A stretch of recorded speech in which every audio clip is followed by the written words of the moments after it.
know, it's hard to be black in a world controlled by white folks.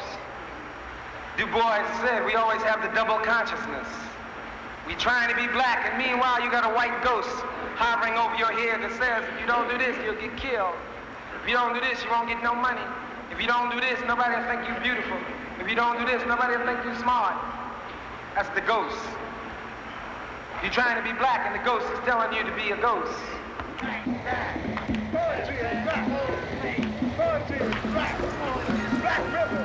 For almost 4 centuries, American Negroes were judged by white standards of beauty, culture, and learning. To be accepted, many downplayed their African features and rejected their cultural heritage. But times were changing. Poetry is black. Poetry is black people. You know, black people like black poetry is black people like you and me, moving and grooving and gliding and doing the singling. In the 1960s, Negroes celebrated their own standards. They were blacks in America, and black was beautiful. Can you really imagine whole generations living and dying and never once having loved themselves?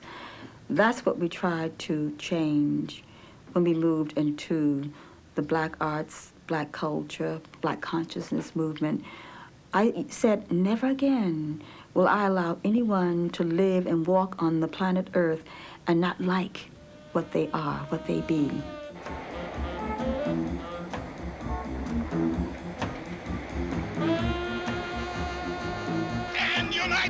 This struggle for black pride was galvanized by the national civil rights movement.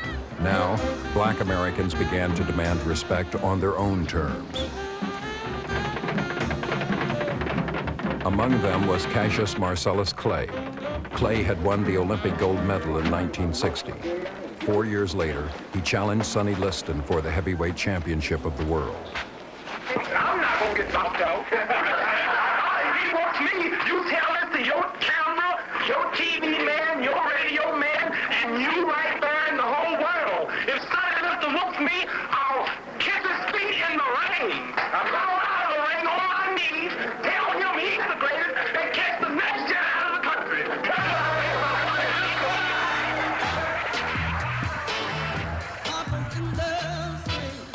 Liston was considered a devastating heavyweight. He had won the title with a first-round knockout.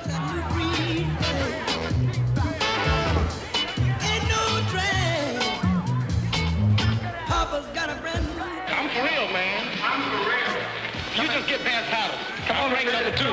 Stones will fall in 5. Sonny, come over here. Man, I don't get hit. I'm the fastest thing on 2 feet, man. Is you crazy? I thought Liston would absolutely take this kid apart and just kill him. I mean, Liston was an absolute thug. I saw Sonny Liston a few days ago, Cassius. Ain't he ugly? He's too ugly to be the world's champ. The world's champ should be pretty like me. Well, he told me to bet my life that you wouldn't go 3 rounds. Well, if you want to lose your money, then bet on Sonny. What percentage of the fans who are coming to see you fight Sonny Liston, what percentage of the fans do you feel will be coming to see him, and what percentage do you feel will be coming to see you? Well, 100% will be coming to see me, but 99% will be coming to see me get beat. Do you really feel that? Because they think I talk too much. I remember when I was in high school, the teachers at my high school didn't like him because he was so anti-establishment, and he kind of thumbed his nose at authority and got away with it, and they didn't like that at all.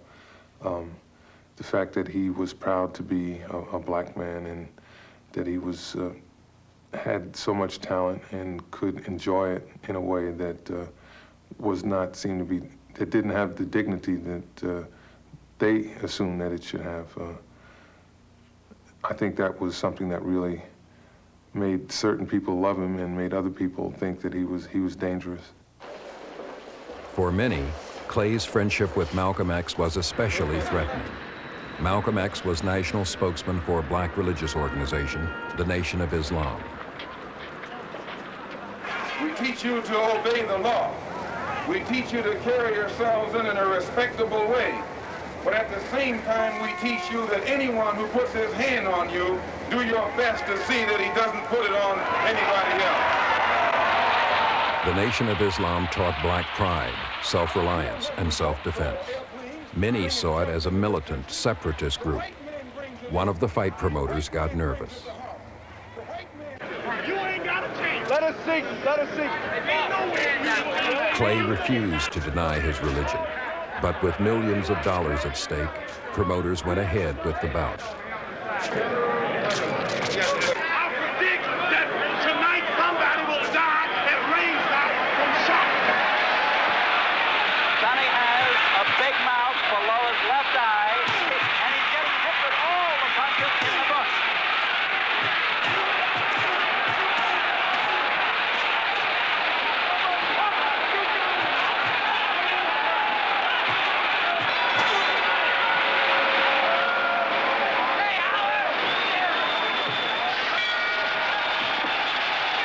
They might be stopping it. That might be all, ladies and gentlemen. Get up there, Joe. Get up there. Get up in the ring.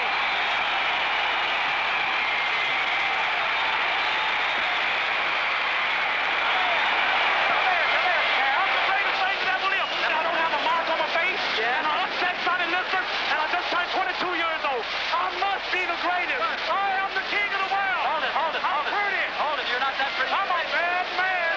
I shook up the world. I shook up the world. And after beating Sonny Liston and after becoming champion, I no longer had to talk to convince people that I was the best because they knew it. Clay publicly confirmed his membership in the Nation of Islam. Muslim leader Elijah Muhammad required his followers to drop the family names originally imposed by slave masters. Heavyweight champion Cassius Clay was no exception. Islam is an old religion. My father called me that night and asked me did I know how to get in touch with Cassius Clay. And he told me that I'd get in touch with him if I could and let him know that his name has been changed. He was changing his name from Cassius Marcellus Clay to Muhammad Ali. When Muhammad Ali joined the nation, it was a continuation of what we knew was happening already. Everyone had seen Malcolm down in his camp. Everyone knew that he was teaching him, instructing him at that particular time. So when he changed his name, we said very simply, that's his name. When people call him Cassius Clay, we would say, that's not his name. Call the brother by his name. His name is Muhammad Ali. Go on, do it, get it, walk on. And we were very pleased and very happy. Cassius Clay is a name no more, is that right? Yes, sir. It's Muhammad Ali. Muhammad means worthy of all praises, and Ali means most high in the Asian African language. How long have you had the name? Well, for about 2 weeks now. Is anybody special gave you the name? Yes, sir. My leading teacher, the most honorable Elijah Muhammad.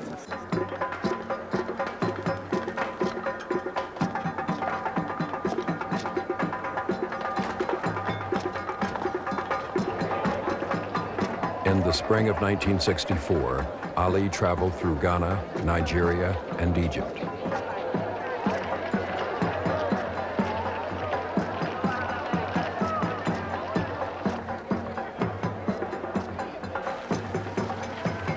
They received him as though he was a president of their country, a king, actually. In fact, in Ghana, I thought I might even get killed. There's so many people was running to Ali. I ran away from him to save my life. And the same thing happened in Egypt.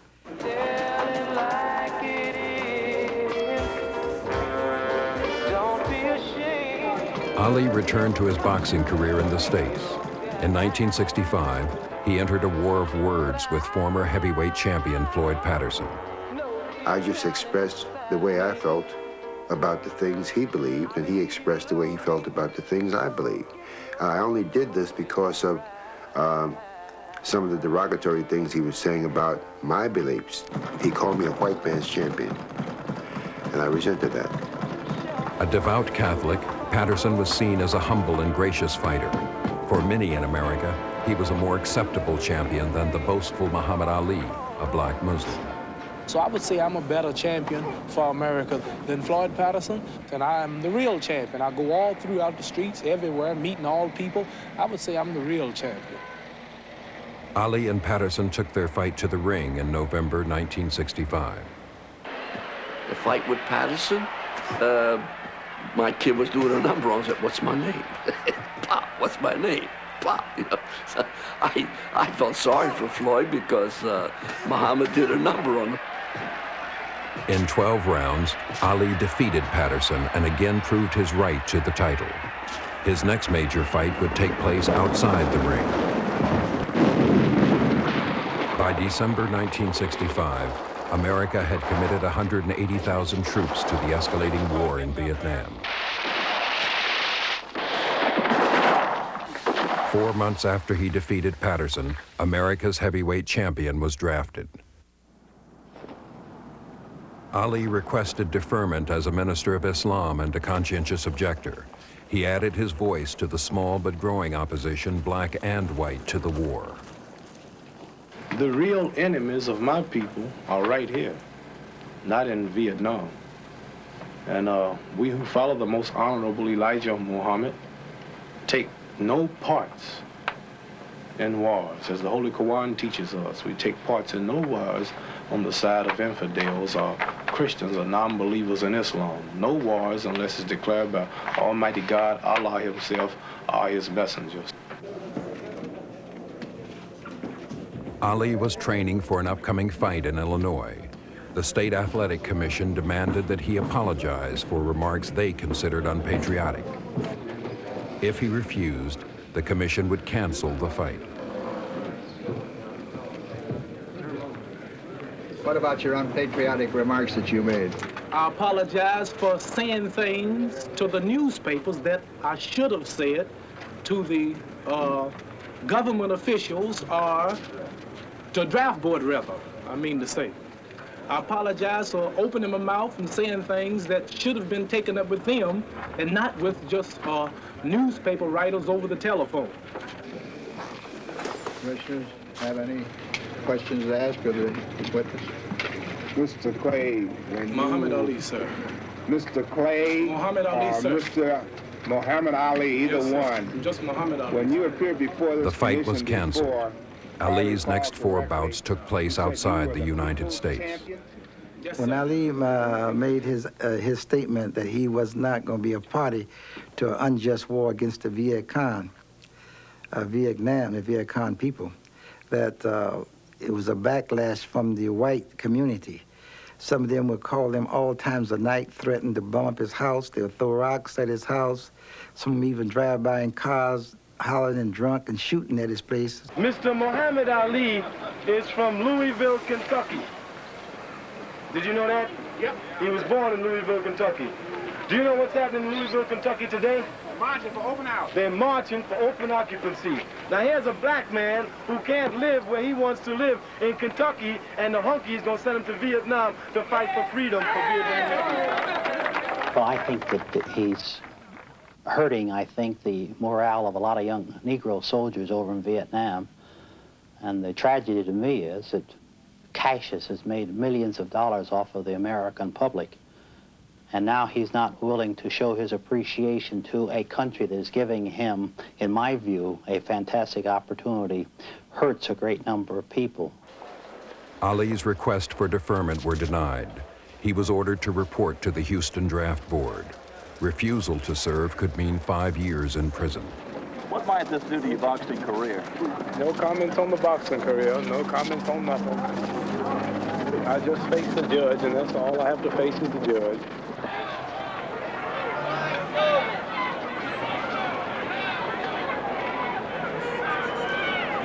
April 28, 1967. Ali arrived at the Houston Induction Center. Apparently, you still have a little bit of humor left in you.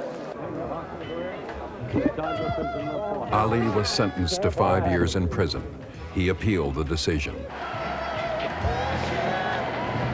For many, Ali remained a popular figure, but his struggle cost him the heavyweight title. Until the courts made a decision, he was effectively banned from boxing. And I would like to say to those of the press and those of the people who think that I lost so much by not taking the step, I would like to say that I did not lose a thing up until this very moment. I haven't lost one thing. I have gained a lot. Number one,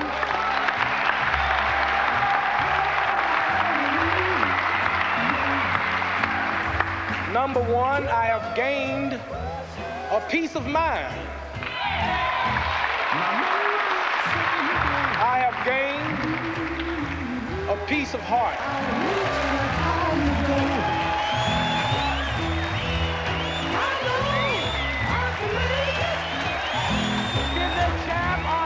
In 1970, the Supreme Court overturned Ali's conviction. It was an expensive victory. Ali had lost 3 years at the height of his career, but 4 years later, he defeated George Foreman in Zaire. At the age of 32, Ali was once again heavyweight champion of the world. That he was the genuine product of the moment. He was the best example. He was the Negro kid who came up in the black moment, who was Cassius Clay, that then became Muhammad Ali, that took on all of the characteristics and was the embodiment of the thrust of the movement. He was courageous. He put his class issues on the line. He didn't care about money. He didn't care about the white man's success and the things that you aspire to. He brought America to its most wonderful and its most naked moment. I will not play your game. I will not kill in your behalf. You are immoral, unjust, and I stand here to test to not do with me what you will. And he was terribly, terribly powerful and delicious. And he made it.